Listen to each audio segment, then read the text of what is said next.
Hey, how y'all doing out there? I got some old crazy news for y'all. Ever since they revealed these text messages that Capricorn Clark sent Diddy about how she was crushing on him, people starting to connect them dots. Diddy was in the bed with Cassie and Capricorn Clark at the same time with the Punisher massaging their feet with extra baby oil. There's people spreading all different types of rumors because it's been admitted by her in text messages that not only was she working for Diddy, but while she was cleaning up for that man, being his personal assistant, getting him drugs, the whole time her heart was pounding out her chest. I need y'all to listen to what they saying in the news because even though in court they letting it be known that these witnesses can't be trusted, they still trying to sway the narrative that Diddy is guilty. But the truth of the matter is everybody that was ever employed by him not only got paid, but they was consensual and willing to do whatever it is that he wanted them to do, including freak off, because like Capricorn Clark admitted, she was crushing on Diddy. She wanted him all for herself. She was mad at the fact that he was with Cassie instead of her. Day 10 of Diddy's trial, I saw the tearful testimony from a former Diddy employee who'd spent years in his inner circle. She claims that he kidnapped her and threatened to kill her. In just a moment, my team of legal experts and court insiders will go through what we heard from Capricorn Clark. Now, her testimony is critically important to the prosecution because her job put her inside the core of Diddy's business empire. Now, Clark testified that she was kidnapped, her words, when Diddy found out that Cassie Ventura was dating Kid Cudi. She also told the jury today about the multiple times that Diddy had threatened her own life, including during her very first day on the job. And she said that Diddy had final approval over every aspect of Cassie's career.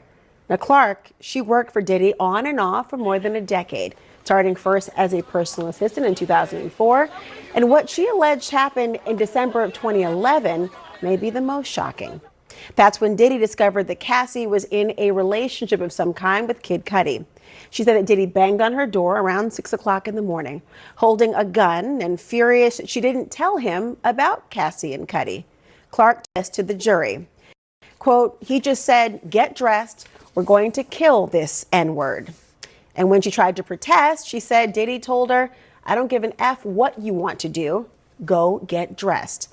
Now, Clark said that she was then swept into a Cadillac Escalade. They drove to Kid Cudi's home, and she claimed that Diddy and one of his security guards then went inside the house. Clark frantically called Cassie to tell her what was happening, testifying that a short time later, Cudi's car pulled up next to them and then took off. Diddy and the security guard jumped back in the Escalade. Then she described a short car chase before Cudi got away. After it was all over, Clark said Diddy gave her an ultimatum. She and Cassie needed to sway Kid Cudi against telling the cops that Diddy was involved in the alleged break-in. Clark testified, quote, he says, if you guys don't convince him of that, I'll kill all you MFers. But that wasn't the only time that Clark said that she feared for her own life. If you ask me, I think Diddy, Cassie, Kid Cudi, and Capricorn Clark was all freaking off with each other. For them to be that intimate with the details between each other and everybody got each other's phone numbers, it had to be a bizarre love triangle that they not fessing up to. And it'd be best if they keep it that way because they don't want the public to know how freaky things get. People feel too entitled. Everybody got a blog, everybody got an opinion, everybody got a podcast. They not trying to feed people more information so they can go out there and get rich by slandering their names. I feel like they all got to work together just to calm down the public and only let people know so much so they won't run wild with this thing. And why would she want to expose herself when she in the entertainment industry? So when they get up there on the stand and when they do these trials and things, they up there to entertain. If it ain't about the money, they ain't about to do nothing. They got bills to pay. Diddy was a bona fide freak. They make it seem like he was only using that baby oil for Cassie. And why was Capricorn Clark so threatened and abused like she was one of his girlfriends or something when she's supposed to have a professional relationship with Diddy? Ain't nothing professional about bringing this man condoms and baby oil and setting up his freak offs unless you trying to hop in the bed and get busy with them? Why would you even go through the trouble? You supposed to separate your business from your personal life, but all of his personal business was her business because to me it seemed like they had intimate relationships with Cassie, Kid Cudi, and a whole bunch of other people. I think they was all in the bed with each other. She claimed Diddy once accused her of stealing diamond jewelry. Said that she suffered through 5 straight days of lie detector tests inside of a gutted, rundown Manhattan office building. She testified the man giving the tests warned her, quote, "I'm not getting a good reading. You need to calm down. You're going to be in the East River if I can't get a reading on this." Clark even said that Diddy threatened her on her very first day working for him, testifying that it's because she worked at Suge Knight's record label before working for Diddy. She claimed Diddy took her to Central Park with his bodyguard. It happened. He told me he didn't know that I had anything to do with Suge Knight, and if anything happened, he would have to kill me. Clark also testified about Diddy's control over Cassie Ventura, saying that he had final approval on everything from Cassie's hair and makeup to the projects she was working on. On again with CNN's Elizabeth Wagmeister, who saw all of the testimony in court today. It was quite a day. She testified very emotionally, by the way, for a long period of time. And it was about a very dark parting message that she spoke about today when Diddy fired her in 2012. What did she say happened? Yeah, so Capricorn Clark didn't just testify to what she alleged happened while she was working for Diddy. She also testified and told the jury that after she was terminated, that he essentially blacklisted her from the industry. I want to read you part of what she said on the stand. She said, quote, that he said that I would never work again, that he would show me that all these people weren't my friends and he would make me kill myself. So she testified to the jury that she was scared. He had the power and the control over her career. She said that her home at the time was paid for by the company. Her car was paid for by the company. All these things went away when she was terminated, and she had trouble getting another job. She was breaking down in sobs throughout. I mean, it almost was like she was on the edge of always crying, and she did throughout her entire testimony. But it was when she talked about asking for Sean's forgiveness that she really got emotional. What happened? Yes, so the defense during their cross-examination, they brought up a series of emails and text messages showing that Capricorn Clark stayed in communication with Sean Combs even after she was terminated. As recently as 2021 that she had been in communication with him, as recently as 2024 that she had met with him. Now, she explained this because she said he had all the power and she had nothing. And again, remember, she used that word blacklisted. So her explanation was, I had to work. I had to put food on the table. She said that she has a son with autism who is nonverbal. She has to provide for him. And she felt that the only way to continue to work in this industry was to stay in Diddy's good graces, because she did say that she went to a few other companies for what she thought were job interviews or meetings, and that she realized that she was blacklisted because she thought her perspective that Diddy badmouthed her in the industry. That's why you always got to do good business. If you do bad business, the word gonna get around. But Capricorn Clark was not only eating where she boo-boo, she was sleeping with the boss and his girlfriend and his friends, willing to freak off with anybody that come around. She was trying to get it in with Lauren, London, Cassie, anybody that came through the door.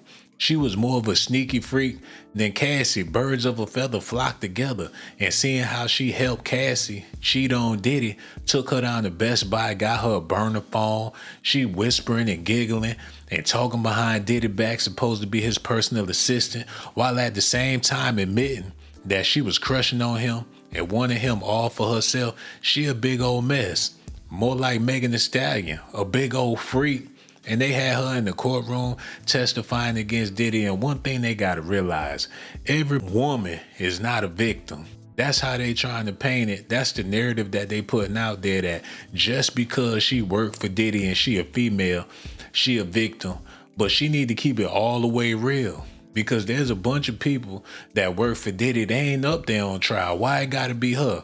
There's plenty of people he employed. They make it seem like Cassie the only woman he ever dealt with. This woman, the only personal assistant he ever had, and them other people that went up to the trial, the only people he ever knew in his whole entire life. But the truth is, it's plenty of people that came across him and interacted with this man. Why they picking these people that's in his inner circle to speak out against him when there's other people that attended these parties, got done dirty? People went to Diddy concerts and died, and they ain't up on the trial. That's how I know this ain't nothing but a freaky deaky love triangle that they trying to keep a secret, but I'm here to expose it. She went for interviews. They returned with warnings, apparently. A lot to unpack. Let's go over to the table. I want to talk to some of our great legal minds who are here as well to break this all down.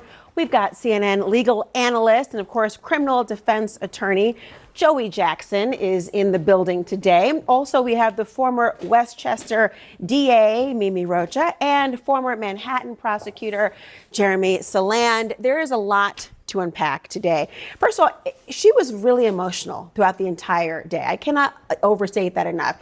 She was on the verge of tears throughout, and sometimes holding her head in her hands, taking off her glasses just to emote even more. I don't mean emote in the way that I didn't believe her, but she was really emotional. I want to begin with you, Jeremy, because now we're in week 3, okay?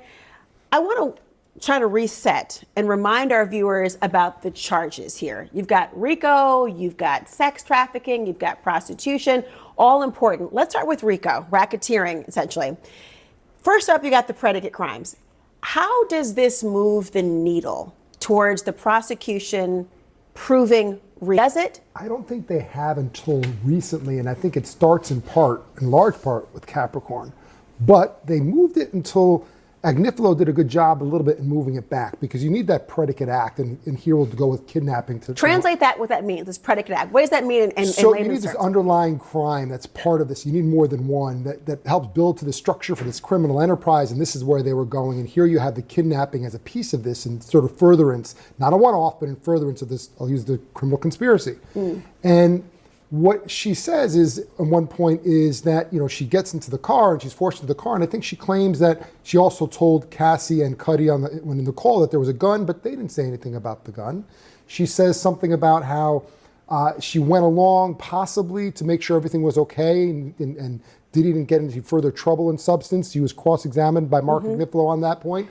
Well, then was she really taken there against her will? You need to establish these predicate acts. And again, we're going to go with kidnapping. Otherwise, you can't get that RICO or conspiracy reach to RICO charge. Did they move the ball? They had to get there because they haven't gotten there yet. Did they do enough? Not yet. So we're 17 witnesses in. We're still on the predicate part. And of course, the jurors are not hearing every single day. This is the predicate part of the government's case. But they got to prove the predicate. But the word enterprise is going to be top of mind for them as well. They have to show that there is an enterprise itself. And they, of course, have now an inner part of the circle in terms of this woman, Capricorn Clark. Now, she says, Mimi, that security guards ran lie detector tests. She didn't know who everyone was involved, that they were going to throw her in the East River over allegations that she stole from Jacob the jeweler. There was mob-like terms, the East River beyond that. Does that in and of itself confirm that there was an inner circle that was an enterprise?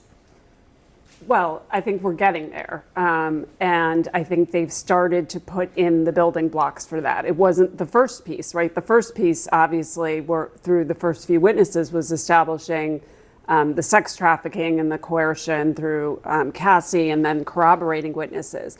I think now what we've started to see is how Combs used employees of his business, there was a legitimate business, but then these employees were being asked or told to do illegitimate things as well. Which is part That's of RICO, the right? enterprise. You could have a legitimate business doing illegitimate acts and still fall on. It doesn't have to be a fake entity. Yes, or just that the people doing it may have legitimate jobs, be employees, receive salaries for that, but they're also doing other things for this purpose, which here is alleged to be essentially the satisfaction of Combs, his desires, his needs, his self-esteem, his power, his control. It's going to, we have a ways more to go. And this is one of those cases that I think is very much going to come down to closing arguments and how the government brings all of that together to explain the enterprise to the jury. And I think they'll do a very good job here, but I think they're putting in the building blocks. Man, I don't know. Y'all got to let me know how y'all feel about this in the comment section. They doing a whole lot of talking, but ain't saying nothing. They trying to paint a picture because they painting pictures because they don't want us to see what's really going on in that courtroom. It looked like they all reading from cue cards. They've been practicing, rehearsing this for months. That's what took so long for the trial to start. They had to get their stories together so they can present it to the public so people can quit with all this freak off talk about these celebrities having these big, nasty, exclusive mansion parties, going to islands and doing God knows what. After this Diddy trial, all them conspiracies gonna be swept under the rug, and I think that's the whole point.